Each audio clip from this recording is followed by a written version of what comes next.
Bung Boyamin, kalau tadi disampaikan oleh Bung Adian, artinya Harun Masiku diperas dong, bukan menyuap, begitu ya? Ya ini kan kita bicara hukum aja. Wahyu Setiawan, terus Frida Tio, terus juga beberapa yang lain. Itu kan sejak awal rumusan pasalnya adalah pasal suap. Suap, oke. Dan nyatanya Harun Masiku, Wahyu Setiawan juga divonis bersalah karena menerima suap. Menerima suap, beda dong apa yang disampaikan oleh Bung Adian. Ya kan? enggak apa-apa versi, tapi kita bicara hukumnya begitu. Dan Harun Masiku pun juga. Tapi dari konstruksi kasusnya sudah dari partai sudah oke, tinggal kemudian mentok di KPU yang kemudian KPU meminta uang, begitu? Ini loh, KPK juga sering, tidak hanya sekali dua kali menggunakan pasal pemerasan. Kalau itu memang dirasa pemerasan. Tapi gitu ini enggak. Loh, ya kan versinya KPK sudah menetapkan tersangka. Terus sudah diverifikasi oleh pengadilan. Sudah putus sampai inkrah bahwa Wahyu Setiawan itu menerima suap. Harun Masiku tersangka memberi suap. Sudah kalau itu. Jadi beda Bung Adian. Begini loh, sederhana saja. Oke, kalau kemudian Harun Masiku tidak memberikan uang, dia kehilangan apa? Loh, persoalannya suap itu sederhana. Memberi itu bahkan sebenarnya saya ingin mendapatkan izin penggilingan padi. Sudah memenuhi syarat semua. Itu. Tapi saya memberikan uang kepada kepala dinas PTSP. Itu tetap dianggap suap. Begini, gitu loh. Makanya atau gini. Kalau bolehlah dianggap gratifikasi kalau tidak dilaporkan gitu. Jadi karena ini tertangkap tangan ya itu suap dan menyuap. Begini, kalau Harun Masiku tidak bayar, dia kehilangan apa? Loh, itu silahkan perdebatan di hukum. Ini sudah makanya kalau toh Harun Masiku tidak terima dianggap sebagai pelaku, bisa mengajukan pra peradilan tidak sahnya penetapan tersangka. Udah enggak bisa diperdebatkan, udah inkrah kok. Gitu kita loh. sedang berdiskusi toh. Ya. Oke. Bisa saya selesaikan? Ya. Loh, Oke. tadi kan anggap ini kan justru Kalau bisa saya selesaikan begini. Ya, oke. Silakan Bung Adian. Kita biarkan publik menilai. Kalau kamu tidak bayar, maka kamu kehilangan jabatanmu sebagai anggota DPR. Di mana kita bilang ada unsur pemerasannya. Ketika dia tidak membayarkan sesuatu, dia kehilangan haknya. Ini beda dengan suap menyuap dalam proyek. Berbeda.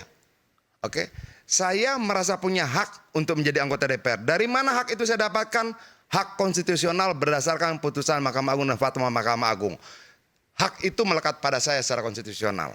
Kalau saya tidak bayar, saya kehilangan itu. Oke?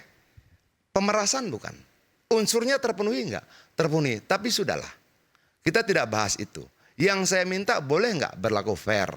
Untuk yang tidak berlatar belakang partai, ada 4 orang lagi yang jadi buronan. Yang lebih lama. Bahas, bicarakan, buatkan sayembara.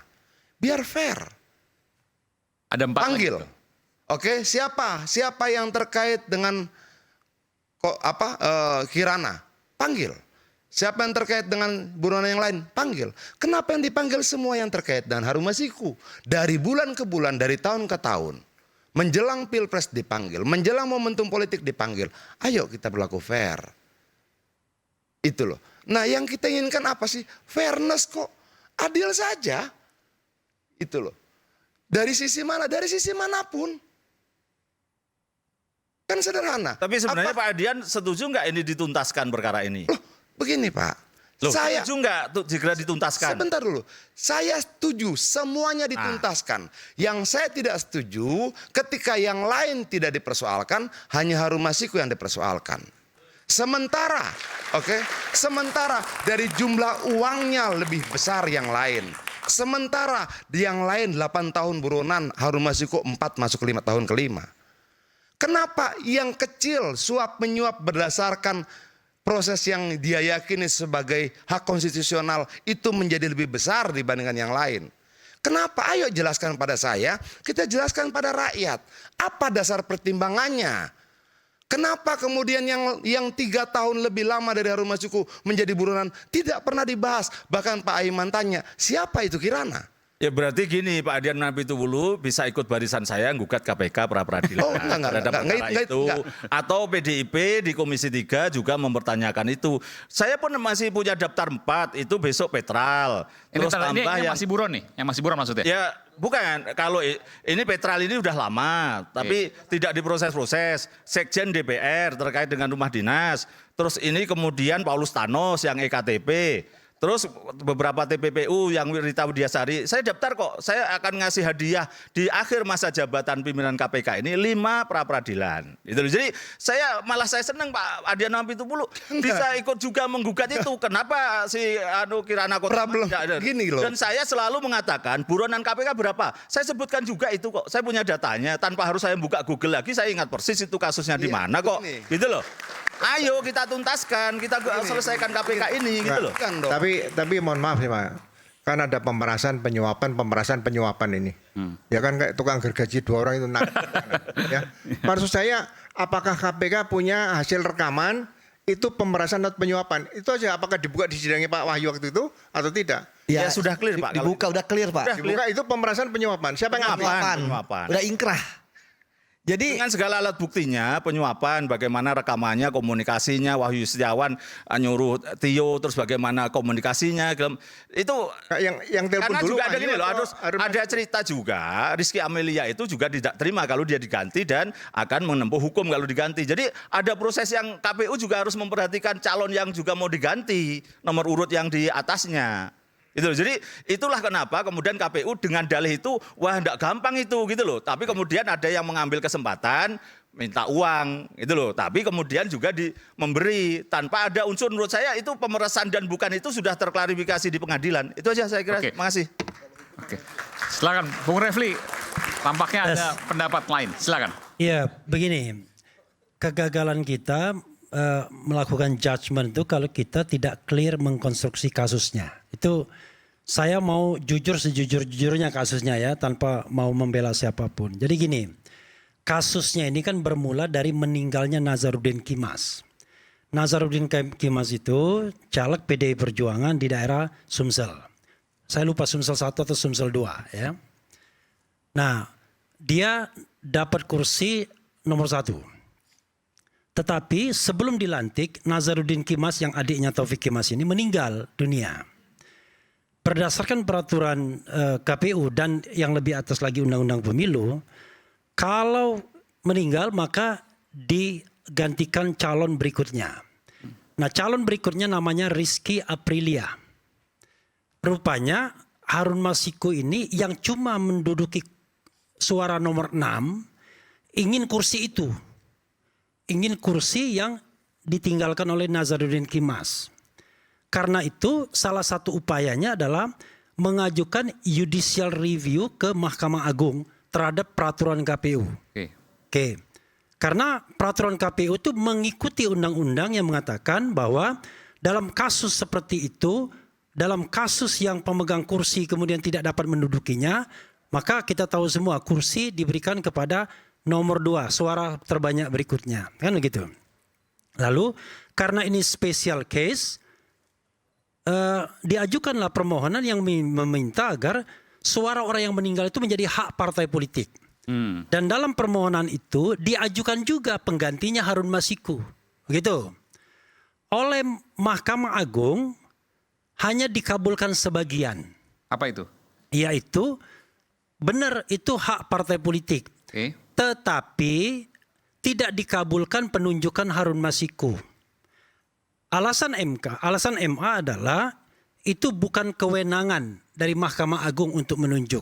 Bukan ranah dari judicial review. Tetapi pelaksanaan dari hak partai politik itu harus mengacu pada prinsip good governance, clean government. Yaitu harus mengacu kepada peraturan yang lebih tinggi, yaitu undang-undang. Nah, undang-undang mengatakan penggantinya adalah suara terbanyak berikutnya. Dikunci di situ. Putusan Mahkamah Agung itu tidak bisa mengalahkan undang-undang. Karena putusan Mahkamah Agung itu dalam konteks judicial review terhadap peraturan KPU. Karena itu acuannya tetap undang-undang. Nah, ini yang kemudian menyebabkan ketidakpuasan. Seolah-olah, ya sebentar dulu. Nah, seolah-olah bahwa dikabulkan, tetapi putusan MA itu banci. Dia mengambil wilayah yang sesungguhnya tidak bisa dia kutak-katik, Karena judicial review itu menyangkut peraturan KPU, bukan menyangkut undang-undang. Kecuali kalau dia ke Mahkamah Konstitusi. Kalau dia Mahkamah Konstitusi bisa. Nah, setelah itu dia minta fatwa Mahkamah Agung. Fatwa Mahkamah Agung sekali lagi. Agar pelaksanaan dari ini semua memperhatikan putusan Mahkamah Agung. Kan begitu? Putusan Mahkamah Agung sepertinya tadi putusannya. Menyerahkan ke partai politik. Iya, tetapi kemudian dia kunci dengan good governance, clean government. Ikut undang-undang. Ikut undang-undang. Nggak bisa ikut peraturan. Jadi, gimana yang mesti diikuti nih? Nah, terus terang aja dicek juga Mahkamah Agung itu ada apa. Bikin putusan-putusan yang nggak jelas begitu. Maksudnya putusan yang mengambang akhirnya tidak bisa dieksekut gitu. Sebentar dulu Bang. Oke. Bung Adian sebentar. Saya kan tidak memotong Anda kan. Saya sengaja mendengarkan. Karena saya tahu sebelumnya kita berdebat juga di ILC soal seperti ini. Jadi sebenarnya dalam konteks seperti ini kita kan sebenarnya agak aneh. Agak anehnya begini. Ini kasus kan nggak gede-gede amat. Suapnya cuma ratusan juta saja. Diduga Wahyu Setiawan minta 900 miliar. Kemudian yang sudah terdelivery 900 juta, saya bilang ratusan juta. 900 juta dan yang terdelivery 600, ya kan? Nah, konstruksinya sudah jelas, kasusnya suap. Pada waktu itu yang ditangkap Theo Fredilina, itu mantan anggota Bawaslu yang kemudian masuk ke PDI Perjuangan. Ada yang namanya juga Saiful. Kemudian Wahyu Setiawan sendiri. Setelah ngasih endorsement di 50 tahun buku Refli Harun, tiba-tiba ditangkap dia, ya kan? Jadi ada juga Wahyu Setiawan di buku 50 tahun saya itu. Saya bilang, aduh ini sudah dicetak bukunya kan. Udah gak bisa lagi kita remove itu. Nah itu kasusnya. Tetapi salah satu yang berkepentingan Harun Masiku tiba-tiba dia melarikan diri. Ya kan. Sempat keluarlah masuk lagi dan lain sebagainya. Kita heran kenapa kemudian dia tidak tertangkap. Kan begitu. Padahal kasusnya ya sebenarnya kan bukan kasus gede-gede amat. Karena saking banyak kasus di Republik ini kan, bukan karena tidak penting. Nah karena itu kemudian masuk nuansa politiknya kan pada waktu itu. Ini mohon maaf ya. Tiba-tiba tersebutlah yang Al-Kisah, Badan Intelijen dan lain sebagainya. Kemudian orang bicara tentang PDIP dan hubungan dengan institusi dan lain sebagainya. Ini sudah mau ditangkap karena dilindungi oleh institusi tertentu. Dan kemudian terkait dengan pelemahan KPK. Ini kan terjadi setelah KPK dilemahkan dengan dua hal. Satu dengan Undang-Undang KPK, Undang-Undang 19 tahun 2019. Kedua dengan pemilihan pimpinan KPK yang baru yang diketuai oleh Firly Bahuri. Firly ini selama memerintah kelihatannya menjadikan KPK juga alat bargaining juga. Kan kita tahulah, tiba-tiba ada kasus suap, ada kasus pelanggaran etika Gufron, ada kasus, bayangkan ada 5 anggota KPK, itu 3 paling tidak bermasalah. 1 dipecat, 1-nya berhenti. Siapa yang perempuan itu? Lili Pintauli. Jadi ada hal-hal yang kemudian menyebabkan KPK menjadi tidak lagi punya marwah, tidak lagi mempunyai kekuatan. Bahkan untuk menangkap Harun Masiku pun yang diduga pada waktu itu isunya dilindungi oleh lembaga lain, gak bisa dia. Ini mohon maaf Pak, saya harus frankly speaking, kita ini serius gak sih memberantas korupsi? Sekarang balik lagi, setelah gagal ketua KPK dari kepolisian, yaitu Firly Bahuri, sekarang dari polisi lagi Pak. Padahal munculnya KPK itu adalah sebagai trigger mechanism karena polisi dan Kejaksaan Agung dianggap belum mampu melaksanakan tugasnya. Maka dibuat yang namanya lembaga extraordinary semacam KPK. Tapi sekarang KPK sudah dipolisikan semua. Dan sekarang bahkan pimpinan KPK itu tidak berdaya. Karena mereka bukan lagi penyidik kalau tidak salah. Dalam undang-undang yang baru. Jadi mereka itu nggak bisa ngapa-ngapain. Untuk menetapkan orang sebagai tersangka saja, KPK itu nggak bisa, pimpinan yang 5 itu harus rely on dengan staf-staf KPK yang kebetulan dari institusi yang dianggap belum mampu melaksanakan tugasnya. Nah itu persoalan kita sekarang ini. Jadi Kalau sekarang ada kekuasaan baru yang dipimpin oleh Prabowo Subianto, ya saya appeal Pak Prabowo, bongkar hal seperti ini. Ya tetapi kalau seandainya orang yang diduga bermasalah masih ada di kabinet Bapak, ya susah juga. Masih powerful dia. Makanya jangan rekrut orang-orang yang dianggap bermasalah yang bisa menghalangi proses penegakan hukum. Itu poinnya. Cuma kita ini nggak mau ngomong terus terang. Ini beliau nggak mau ngomong terus terang. Ada apa dan lain sebagainya. Padahal kita baca berita-beritanya seperti itu. Kan itu soalnya. Nah cuma sekarang ini menjadi tidak elok, tidak enak. Karena saya sudah kadung cinta sama PDIP dan Adian Napitupulu. Kenapa saya jadi cinta? Karena dia satu-satunya harapan kita di oposisi. Kan saya sudah komitmen untuk oposisi 5 tahun. Kan nggak ada teman kalau seandainya temannya Rocky Gerung. Rocky Gerung kan bukan partai. Coba bayangkan. Nah sekarang ketika PDIP di posisi sebagai oposisi satu-satunya, entah serius entah nggak serius itu soal lain. Tiba-tiba dia mulai diutak-atik dan lain sebagainya untuk kasus-kasus seperti ini. Padahal memang ada yang jauh lebih besar, ya kan? Yang besar itu adalah koruptor masih bercokol di kabinet. Ah itu. Untuk sebentar saya stop dulu dan saya ucapkan selamat atas keberanian PDIP memecat Jokowi, Gibran dan KA dan Bobi Nasution. Tadi ada yang mau disampaikan Bung Adian, silakan. Gini ya, kejadian seperti ini banyak nggak? Banyak banget. Misalnya begini, saya pernah langsung telepon ke Menteri Kehutanan. Ada informasi saya dapatkan perusahaan A ini sudah dapat IUP. Oke, tapi nggak bisa nambang. Kenapa? IPPKH-nya nggak keluar. Kenapa IPPKH-nya kalau nggak keluar? Kuotanya habis.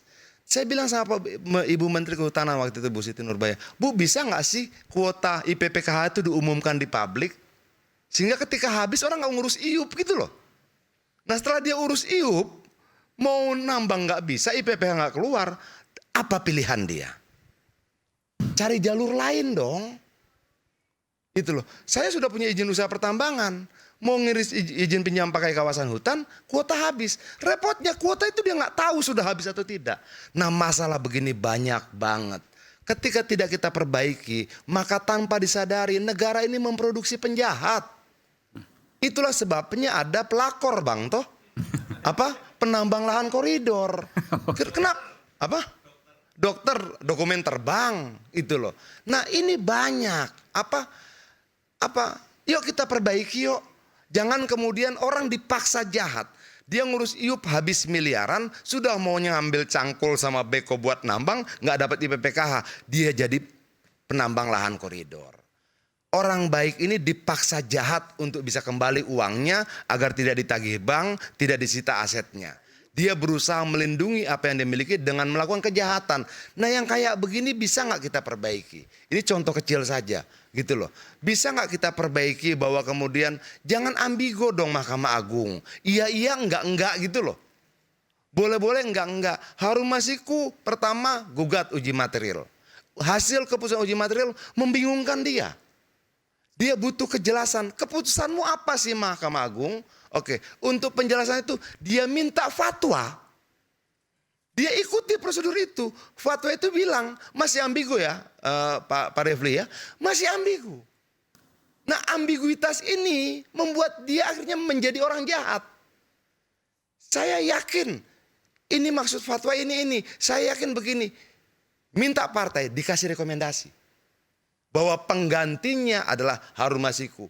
Dengan putusan ambigu, dengan fatwa ambigu, dan rekomendasi partai, dia datang ke KPU. Kayaknya saya deh. Itu. KPU punya sikap lain. Menetapkan orang lain. Oke. Berikutnya, mereka bilang kalau kamu mau ditetapkan, bayar. Dia bayar. Oke, kalau kita runut, andai kata keputusan MA tidak banci, andai kata keputusan fatwa Mahkamah Agung tidak banci, ada nggak Harun Masiku?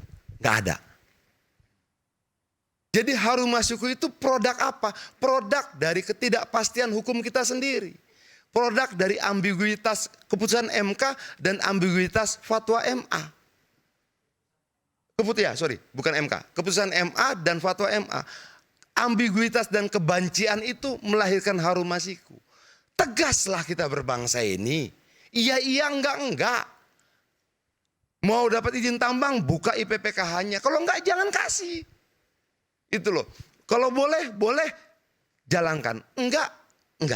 Nah, kalau begini terus percayalah, akan lahir harun masiku lain dalam banyak peristiwa. Akan banyak kejahatan-kejahatan lain yang tanpa sadar negara membuat mereka jadi penjahat. Negara membuat orang baik itu jadi penjahat. Dia sudah ikuti uji materi. Minta fatwa, ikuti. Sudah dia lakukan semuanya, tetap nggak bisa. Oh, masalahnya apa? Cuan. Dia bayar, kena. Peristiwa ini terjadi di mana-mana. Di sekolah, di pabrik, di institusi-institusi negara. Mau naik pendidikan, mau naik pangkat pendidikan, bayar. Sudahlah, ayo. Selesaikan dulu. Gini, korban-korban ini akan terus berjatuhan Pak Iman. Sampai kapanpun, selama kita tidak sadar bahwa negara dalam keambiguitasannya, dalam ketidaktegasannya, dalam seluruh kebencian keputusannya akan melahirkan banyak orang jahat. Dipaksa jahat. Harum masiku harus jahat untuk dapat haknya. Hak yang dia yakini sebagai hak konstitusionalnya. Andai tidak ada keputusan MA, andai tidak ada fatwa MA, tidak ada harum masiku. Terima kasih. Baik. Isu hangat kadang bikin menat, apalagi kalau tidak bisa mencerna dengan cermat. Jangan lupa secangkir kopi hangat yang nikmat untuk menemani kebersamaan kita dalam program Rakyat Bersuara. Saya akan segera kembali saat lagi, tetaplah bersama kami. Rakyat Bersuara.